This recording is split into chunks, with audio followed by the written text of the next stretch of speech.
sobre mim. Da vida para o papel e do papel para as telas. A apresentação do nosso convidado de hoje pode ser dividida em 3 atos. A sua história pessoal como dependente químico, o momento que decide contá-la e tornar público a partir do livro Sacudindo o Pó da Estrada e, em seguida, quando volta ao tema, no filme O Brilho. No Estúdio Móvel de hoje, eu converso com o roteirista, escritor e cineasta Antônio Ernesto. Me conta dessa sua decisão. Por que escrever um livro sobre o tema das drogas? Sempre que a gente vai falar sobre a dependência química, sobre os vícios de uma forma geral, eu percebo que a gente tem sempre nesse debate um olhar da saúde pública, da segurança pública, do Estado, mas esse olhar mais qualificado, mais crítico do dependente químico, na minha opinião, ainda faltava. Seu personagem do Sacudindo o Pó da Estrada, do seu livro, né, se chama Toninho. Chamou a atenção o fato que você é Antônio Ernesto.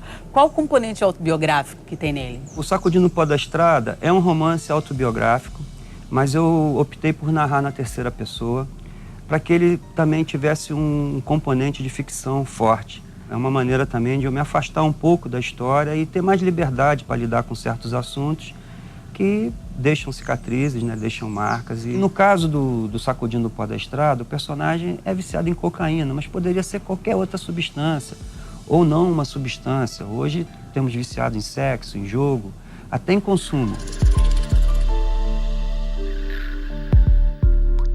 O Anthony Giddens é um sociólogo inglês, ele tem uma frase fantástica. Ele diz que o vício é uma incapacidade do indivíduo administrar o seu futuro.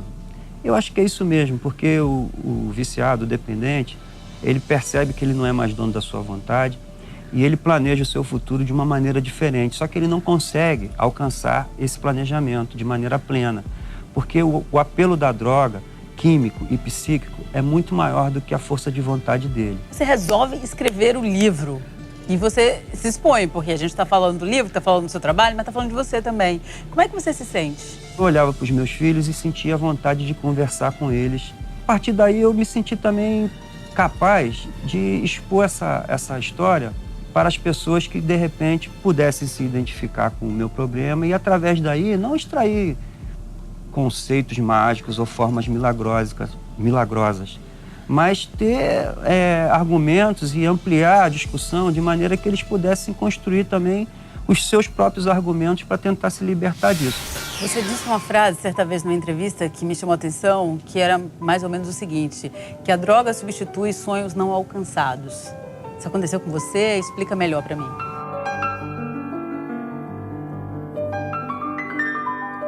Nossa sociedade, ela cria necessidades e demandas que, na maioria das vezes, o indivíduo não consegue satisfazê-las de maneira plena.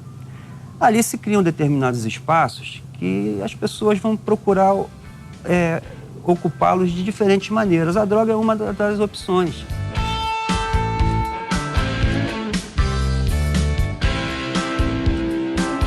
E no meu livro, o personagem, ele trava essa luta contra o vício e como pano de fundo ele tem a epidemia da AIDS, o movimento pelas diretas já, o processo de redemocratização do país, o rock dos anos 80, o circo voador, a Fluminense FM, ou seja, todo esse ambiente cultural.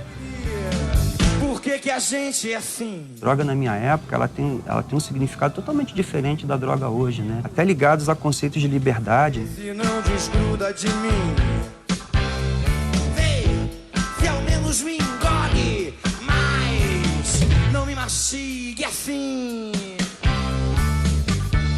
Canibais de nós mesmos, antes que a terra nos coma. Sem grama, por que a gente é assim? Agora, quando você vai fazer o filme, O Brilho, você não fez uma adaptação do livro, você conta uma outra história, né? O que muda ali? O Brilho é um dia na vida de um viciado em cocaína. O que acontece nessas 24 horas? Eles estão dentro de um apartamento, um grupo de amigos, cheiraram a noite toda, o dia está para nascer. O bom senso diz que eles devem ir embora para casa, se recuperar, mas a fissura, o apelo da droga ainda é muito forte. E existe um convencimento ali entre um amigo e o personagem principal, que é o Fanico, no sentido que ele vá à boca de fumo para apanhar mais uma dose de cocaína. Nessa vida, sempre temos que fazer escolhas. Desde que levantamos até a hora de deitar, ficamos escolhendo. Esse convencimento, a todo momento ele diz, não, eu não vou de maneira nenhuma, mas o roteiro corta, ele já está indo. Quando ele está lá na boca de fumo, ele está refletindo, poxa, o que é que eu estou fazendo aqui, né? Poxa, eu podia estar na minha casa, como é que isso começou? Esse roteiro ele fica indo para o futuro e para o passado, tentando demonstrar o conflito que existe na cabeça do dependente, que ele diz que não, mas a todo momento ele está sucumbindo àquela fissura.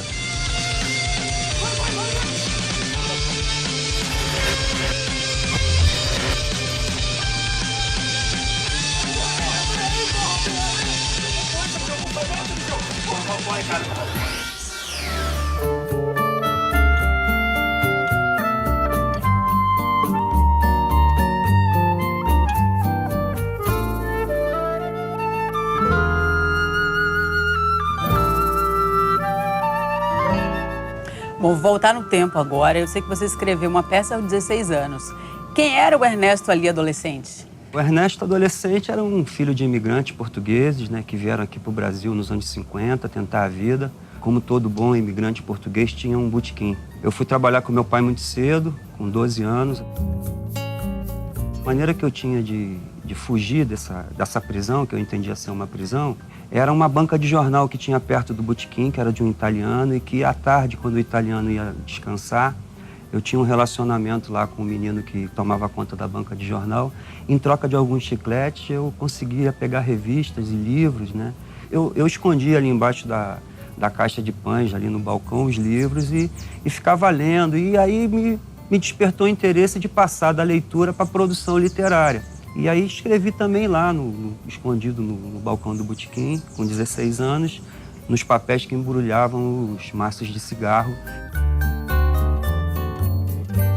Poética essa história. É interessante. O que aconteceu com essa peça? Estamos um grupo de teatro estudantil em Madureira e encenamos ela no Teatro Sesc do Engenho de Dentro. Que a gente estava vivendo o início da abertura democrática, né? Isso aí foi em 79. Aquela esperança que o país iria mudar, né? A minha geração, que até então tinha sido aprisionada, já podiam montar suas bandas de rock, seus grupos de teatro e se expressar. Tem algo em comum nos seus filmes que tem sempre o olhar de dentro, né? Você, independente de estar ou não como personagem, mas é o olhar de quem viveu a história, quem está muito próximo. Você acha que isso acaba interferindo na sua ética, na sua estética? Eu acho que sim. O Tolstói, ele diz que se você quer ser universal, fale da sua aldeia. Eles nunca falam perto de Vigário Geral, porque o fato da chacina ter ocorrido em Vigário Geral marcou muito mesmo essa região.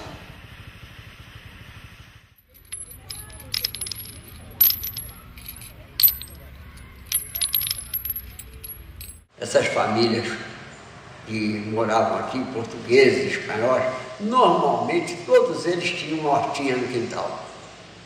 E tinha lá as coisinhas que podiam plantar, eles plantavam e colhiam e até, de repente, davam também, né? Eu sempre procurei partir os meus trabalhos, os meus filmes, os meus livros, os meus textos, a partir desse universo que eu vivo. E que, por ser um universo tão particular, ele também tem uma força de universalidade. Porque os dramas que se dão ali, naquele tecido social, as relações que me interessam, elas se reproduzem em outros níveis da sociedade. E a alegria de reencontrar outra vez aquela deusa que sempre eu amei, com encanto e paixão. Ernesto, o que é que te move? É uma utopia de tornar um mundo mais possível de ser vivido. Os negros não sabiam ser apenas sedução, para serem armazenados e vendidos como escravos na mais cruel traição. Formavam irmandade em grande união, daí nasce ser o festejo que alimentava o desejo da libertação. Era grande o suplício, pagavam com sacrifício a insubordinação.